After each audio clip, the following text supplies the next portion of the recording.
My name is Tom Weitbrecht. I'm an auctioneer and appraiser. Foreclosure auctions are difficult because you know that somebody's losing their home. Especially when you walk up to a home and you see kids' toys in the yard. It's particularly difficult, and you know, as you might imagine, I've seen just a little bit of everything in having done foreclosures.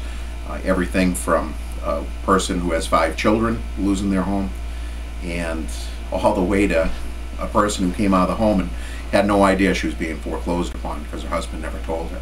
And the stories go on and on. It's very sad. As an auctioneer, we really don't have involvement until the advertising process. Oftentimes the attorneys will pay us to put a commercial display ad in the newspaper, but they handle generally the legal filings. The particular story I was telling you about in Chelmsford, I had several bidders on the property standing outside of the home, and I could see some young children in the window kind of looking out of curiosity as to what was going on. And eventually the owner of the home came out and she said, "Hey, what's going on?" And I said, "Ma'am, we're having an auction." She says, "What kind of an auction?" And I explained to her it was a foreclosure, and her face dropped. She says, "I didn't know about this." And she said, "This has to be a mistake."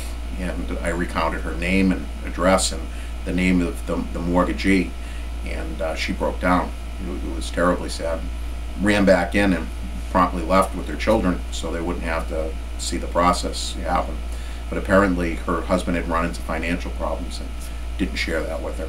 In fact, most homes are sold back to the bank now because the values have decreased so rapidly. And it has to do with the lending practices of many banks, mostly the major lenders.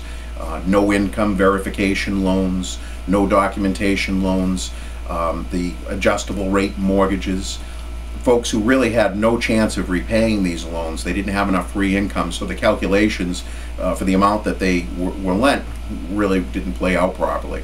And when a lot of these loans adjust, the people all of a sudden, when they had taken the loan, they thought they could afford it, and then that 4-year or 3-year period comes quickly, and all of a sudden they can't afford it. That's a big part of the reason. Another part of the reason is people often run into trouble that's unforeseen, as we all do, and oftentimes it's a health issue. Somebody in the family gets ill, they don't have disability insurance, and then they can no longer afford to pay their mortgage. For more on the foreclosure crisis, read the Patriot Ledger and visit patriotledger.com.